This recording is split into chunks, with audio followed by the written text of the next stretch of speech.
過咗65歲，有一句説話最容易害死人，唔係我老咗，係我冇事。好多女人一世都係咁，頭暈話冇事，仔聽唔清，話冇事，眼蒙睇唔到話冇事。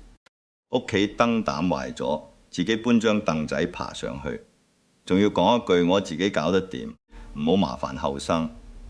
聽落好硬淨，其實好危險，因為過咗65歲之後，逞強唔再一種本事，逞強可能係一次跌倒，可能係一次聽漏車聲，可能係一次小病拖成大病。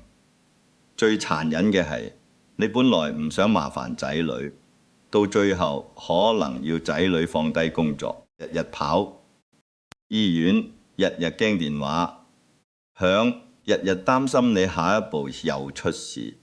你以為自己好體諒，屋企人其實最容易將全家拖入風暴嘅，往往就係嗰句唔使理我，我得㗎。今日呢段説話唔係叫你認輸，更加唔係叫你認老，係想話俾你知，65歲之後有3件事真係死都唔好逞強。呢3件事逞強一次，代價可能係成個下半生第一件。耳仔同眼睛唔好逞強。好多香港女人一生都慳慣，後生時為頭家慳，中年時為仔女慳，到老咗連自己一副眼鏡、一個助聽器、一次檢查都唔捨得用錢。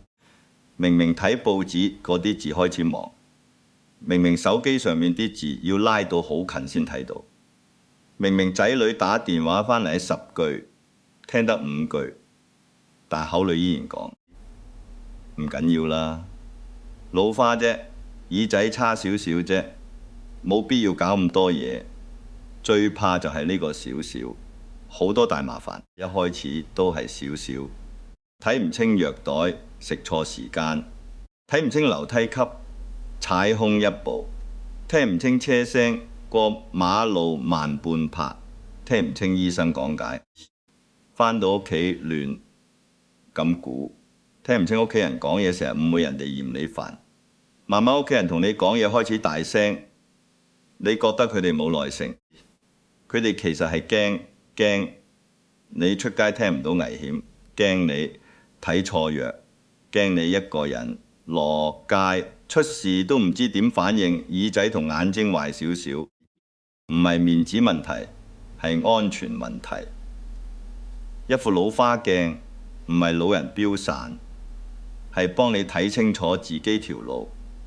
一個合適嘅助聽器唔係代表你冇用，係幫你重新聽返世界嘅聲。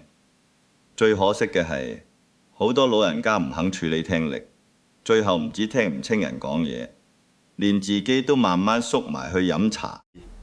聽唔清人講咩，索性少出聲。家庭聚會聽唔到後生講咩，索性坐埋一邊。街坊叫你，你反應慢咗，人哋以為你唔想理人。時間一長你就少咗笑，少咗講，少咗同人接觸。人一孤立，個心就容易亂，個腦少咗刺激，反應亦會慢落嚟。原本只係聽力差，最後變成生活圈越嚟越細。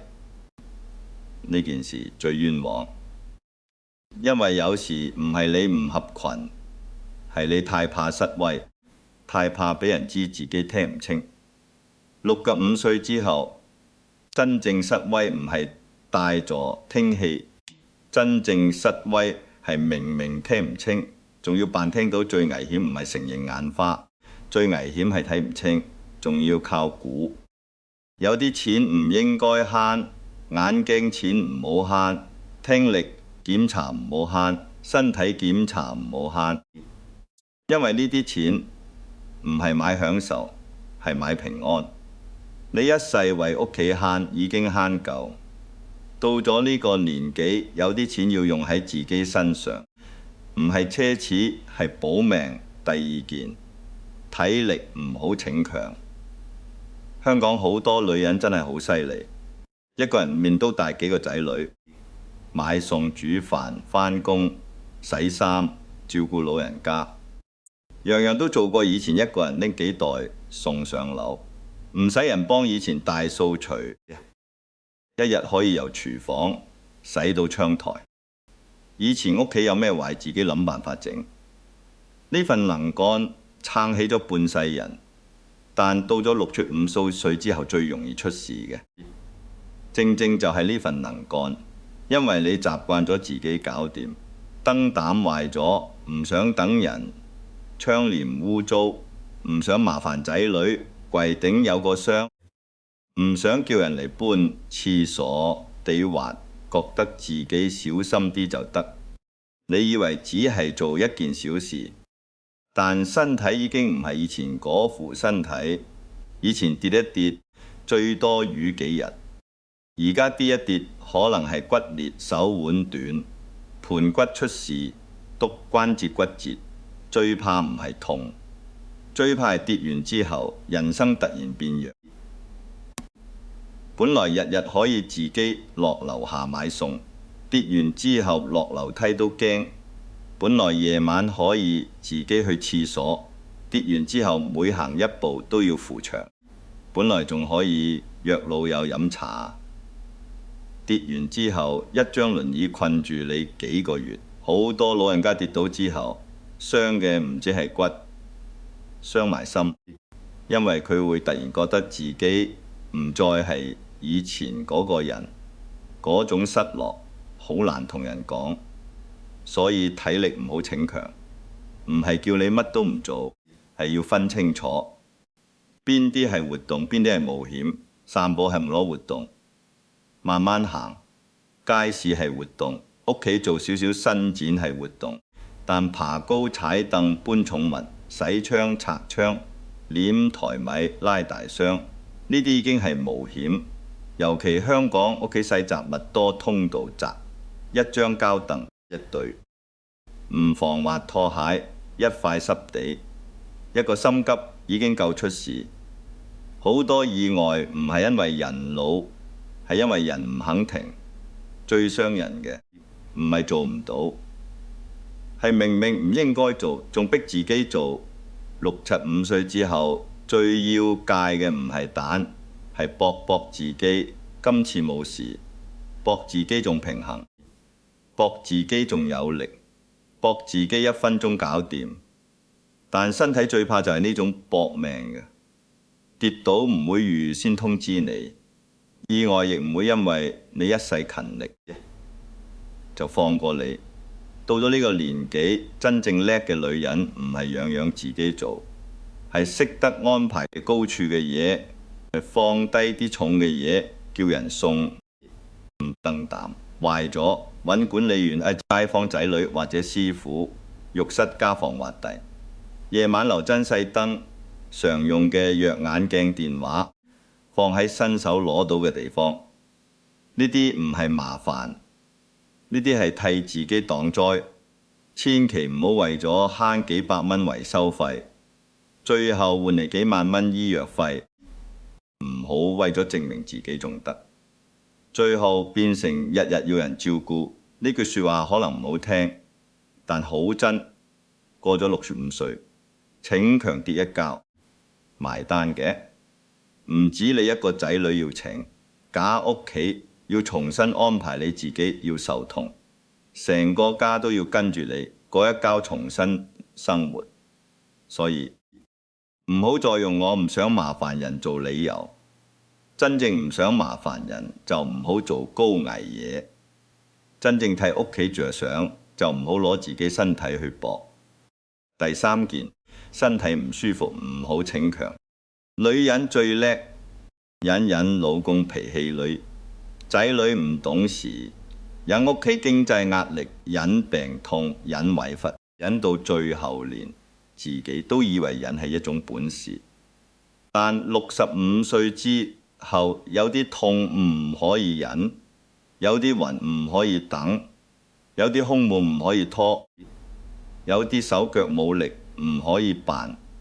冇事，好多大病唔係一開始就好辣烈，有時只係頭暈一陣，有時只係胸口翳住。七磅有時只係行路突然冇力，有時只係講嘢慢咗，有時只係食光差咗幾日。你同自己講，瞓一覺就好，唔好搞到咁大陣仗。去醫院好麻煩，唔好嚇親仔女。最怕就係呢啲説話將黃金時間拖走。有啲病早少少處理可以好簡單，遲咗處理成件事就變得好被動。血壓唔穩，早啲跟進可以調整；血糖有問題，早啲知道可以控制。眼有時早啲驗可以避免惡化，心口唔舒服，早啲求助可能救返一命。老人家唔肯睇醫生，有時唔係勇敢，係怕檢查出事，怕花錢，怕入院，怕仔女，擔心，怕由嗰日起自己就變成家入面嘅負擔。呢份怕好多人唔會講出口，只會包裝成一句我冇事。但我冇事講得太多，就會變成最危險嘅共話，因為屋企人相信咗醫生，錯過咗時間，你自己亦拖過咗可以處理嘅機會。真正令仔女擔心嘅唔係你早啲講自己唔舒服，係你忍到嚴重。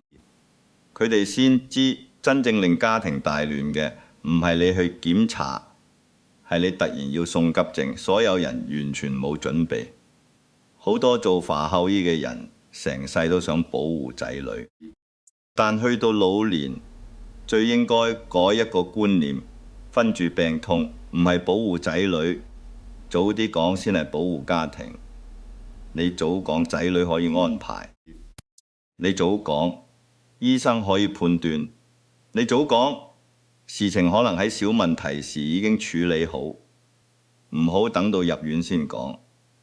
其實我幾日前已經唔舒服，呢句説話對仔女嚟講會好痛，因為佢哋會內疚，佢哋會怪自己冇發現，佢哋會驚下一次你又分住，你本來唔想佢哋擔心，結果令佢哋以後更加擔心。所以身體有信號就要講，頭暈要講，心口翳要講，手腳突然冇力要講，食藥唔舒服要講，覆親唔記得要講，夜晚成日痛醒要講。唔好怕煩，唔好怕，人話你小題大做。身體唔係用嚟逞英雄，身體係用嚟過日子。一個女人到咗65歲，最重要唔係忍得幾耐，係知唔知道幾時應該停低求助。講到呢度，其實3件事背後都係同一個心結。好多人唔係唔知危險，係唔甘心，唔甘心自己老咗，唔甘心以前做到嘅事而家要人幫，唔甘心以前耳聰目明，而家要戴眼鏡配助聽器，唔甘心以前病咗都撐得住，而家少少唔舒服都要緊張。最深嗰層其實係怕自己冇用，怕自己變成負擔，怕仔女嫌棄，怕自己一開口就代表自己老咯。呢份心情好真亦好心酸，但一定要明白，接受幫助唔等於冇用，示弱唔等於失去尊嚴，承認身體有變唔等於人生輸咗。真正會令人失去自主權嘅，唔係早啲接受幫手，係太遲接受幫手，太遲戴眼鏡，可能跌倒；太遲處理聽力，可能同世界隔開；太遲承認體力有限，可能一次意外就改變生活；太遲睇醫生，可能連選擇都少咗。逞強表面上好似好有骨氣，但有時逞強係一條暗路。你以為自己保住面子，其實一路將自己推向更大風險。示弱表面上好似低頭，其實係替自己留返退路。碌5歲之後，最聰明嘅活法唔係硬碰硬，係識得避開唔值得嘅風險。唔好同一張凳仔，唔好同一張凳仔爭，唔好同一副老花眼爭，唔好同一陣空門爭，唔好同一句我冇事。浸你贏咗，冇人獎你；你輸咗，代價太大。人生上半場，你已經為屋企搏工作、搏收入、搏仔女前途、搏一個安穩家庭。到咗人生下半場，唔好再搏身體。而家要做嘅唔係證明自己仲得，係保住自己仍然可以好好生活，可以自己慢慢飲杯茶，可以落樓下曬。太陽可以同老友講兩句笑，可以聽到仔女叫你一聲媽咪，可以睇清楚孫仔張相，可以夜晚瞓得安心，知道自己唔係靠運氣過日子，呢啲先係真正嘅福氣。有啲老人家成日講，我唔想成為仔女負擔。呢句說話背後好多愛，但方法用錯就會變成傷害。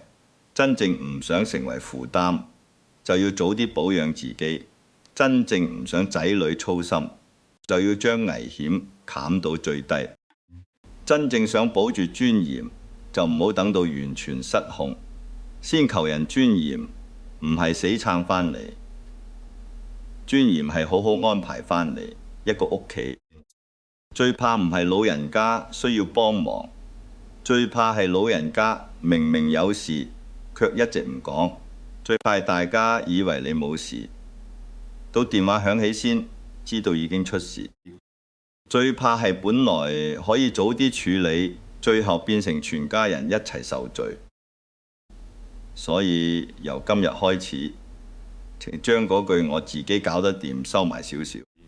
唔係叫你乜都靠人，唔係叫你乜都靠人，係叫你唔好喺危險面前扮英雄，眼盲就去配眼鏡，聽唔清就去做檢查屋企高處嘅嘢，就叫人幫身體唔舒服就早啲講。